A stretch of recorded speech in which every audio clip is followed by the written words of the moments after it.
What's going on, guys? Welcome back to the 4-1 Week. This is episode 20. This week, I want to talk about the Pareto principle. Pareto. Apologies if I'm mispronouncing it. I've honestly never heard it. I've only read about it, so I might be mispronouncing it. The other way of talking about this is known as the 80-20 rule. And this kind of builds upon what I've been talking about with project management. The 80-20 rule basically states that 80% of your outcomes come from 20% of your effort, or 20% of the causes dictate 80% of the outcomes. Basically, 20% of what you do stands for 80% of what you get done, and the other 20% takes 80% of your effort. Also, time. Right? So 20% of what you spend time on accounts for 80% of what actually takes up your time, potentially is the way you could look at it, or 80% of what counts for a project. So when you think about it in the project management world, 20% of your task within a project should account for 80% of your money, of your time, of your effort, of your cost, of your schedule, whatever kind of term you want to put on it. Meaning, in the project management world, you should try to prioritize that 20% effort. If you look at any job description, you'll see like 50% here, 30% here, but ultimately we all know your job is 80% of this. And that accounts for 20% of your effort and what you put into practice, potentially, what you get training on, what you, quote, know how to do, accounts for 80% of your job. So if you look at this from a business standpoint, more personally, like let's say you have a business that you're trying to grow and you start out with just you, yourself, and I, me, myself, and I, whatever. You start out with one person. As you grow, what you want to do is focus on the 20% of your business that helps you grow the best, and basically hire out or pay for that other 80%. This is very common in tons of businesses. You see it all over. What's the first types of roles and jobs that they contract out or hire someone else to do? Because if you're spending 80% of your time to do this and it doesn't get you that much work, or it doesn't make you that much more money, you want to focus your 20%. And what you do 20% of the time, you want that to grow to be 100% of your time, and you just divvy up the other 80% of what needs to be done, right? Now, a bunch of people have said this next statement.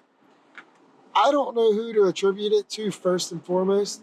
The person I've heard it coined from is Jeff Bezos. So regardless of what you think about Amazon or the person, the statement's true. He was quoted basically saying, he does not make a decision on anything until he has 80% of the information. And the argument is, once you have 80%, you have most of what you need. The other 20% of information coming in can change, takes time, you might not ever get it. So, and if you wait, you're already too late to the game. So you, at some point, there's a breaking point in business when you make a decision and when you wait for more information, or when you can make that decision based on the information you have. You're never going to get 100% of the information you need, and by the time you do get it, it's too late. So at what point is the break even? Him and a lot of people before him seem to think 80% is it. Now this 80-20 rule, you can see it across any domain. It's not just business. In my world, we talk about it in training, right? What you need to do for your job, you can train 20% of it. The other 80% you're going to learn over time as it comes. Since I'm from South Louisiana and everybody likes food, if you don't, shame on you, but there is some rules with food that kind of follow this 80-20 principle. So if you think about the microwave, we all take it for granted. But when it first came out, it was used a lot more often than it's probably used now, or at least looked at more for what it could do. Now we take it for granted and, oh yeah, just throw it in the microwave. But in reality, a microwave can do 80% of what all the other kitchen utensils and cooking aids can do with 20% of the effort. Right? You're spending less than 20% of the, if you want to look at it that way, of the cook time to get your food 80% of the way there. Now, I'm a big fan of pizza, so by default, I'm a big fan of pizza rolls. I will never cook pizza rolls in a microwave. It's just not my gig. But there are some things that I do, and I have no qualms with that. But some things just taste better. I'm not saying pizza rolls in a microwave don't get you 80% of the way there. I'm just saying I'll spend the extra 80% of the time to get that extra 20% because I like pizza and pizza rolls. Recently, I've purchased a griddle, flat top grill for the back porch, right? And these have obviously been more common here in the last few years than they have been way before that. I know people have used them before. I mean, the skillet is one of the most common cooking utensils.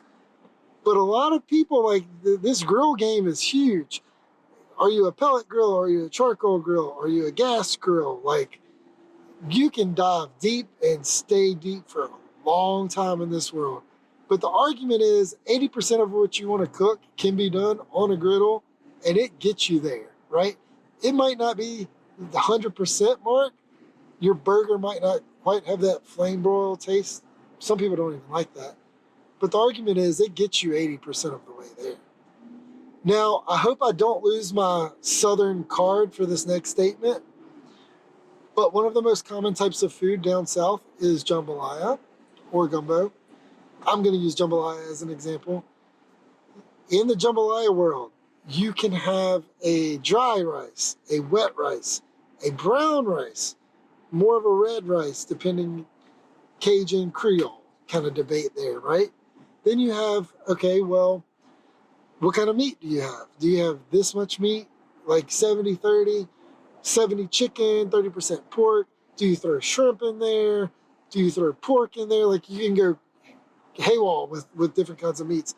The argument I'm making is, again, from the South, the rule is you can either cook a jambalaya or you know somebody that can cook a jambalaya. And I can't cook a jambalaya. And the people that I know that can cook jambalayas, they take like minimum 3 hours, right? If you want it good. And that's depending on how much prep work you do, how big of a jambalaya you're making, what type of pot you're working with. I mean, the whole nine. But the argument with jambalaya, right, is if you've ever had the box jambalaya, and I'm not sponsored, so I hope I can say this, but like Zatarain's makes a box jambalaya. It gets me 80% of the way there with 20% of the effort. And if you want to go a step farther, they make a frozen jambalaya that gets me 80% of the way there of the box jambalaya for 20% of that effort just by through the microwave, right?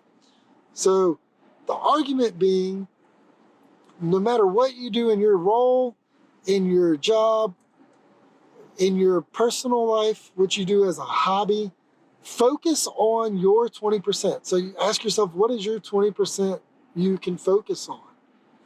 I talked in another video about I like to play golf. I've been playing golf recently. Well, when you want to go I'm to the point where I'm past the point where I need lessons, obviously, but I'm to the point where I'm starting to get lessons. I know I'm not going pro. I'm not getting a PGA card.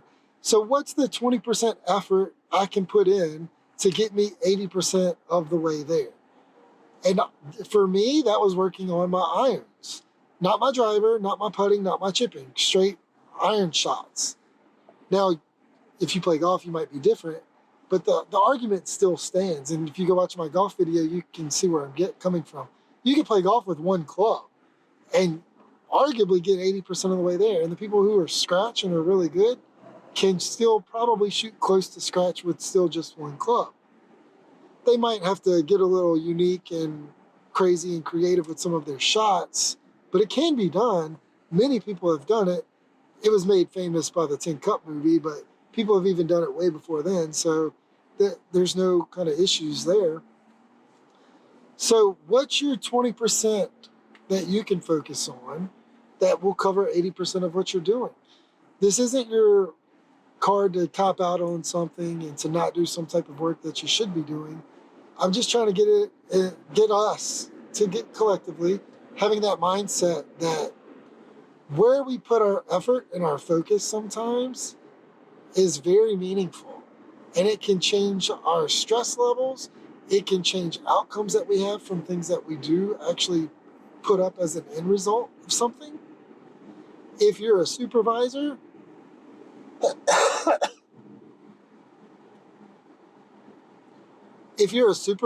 it might even help you figure out what to put forth effort on or what to put your employees on that you oversee. Like, what do you suggest for them to focus on to where you can work towards their strengths, which help your teamwork strengths as a whole? That's all.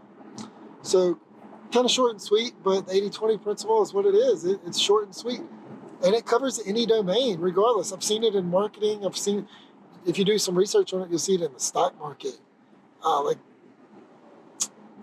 mentioned training, hobbies, sports, you name it, you can apply the 80-20 some way, shape, or form to it. So again, it's not a clear-cut like black and white rule. It's just more of like a rule of thumb. And again, my whole point of these podcasts is to make you think and to look at something in a new perspective. And one reason I wanted to talk about this is I literally had the same discussion with 3 completely separate people in the last week about the 80-20 rule in 3 completely different domains. Yeah, that's it. Enjoy. If you have any questions, please let me know. Until next time.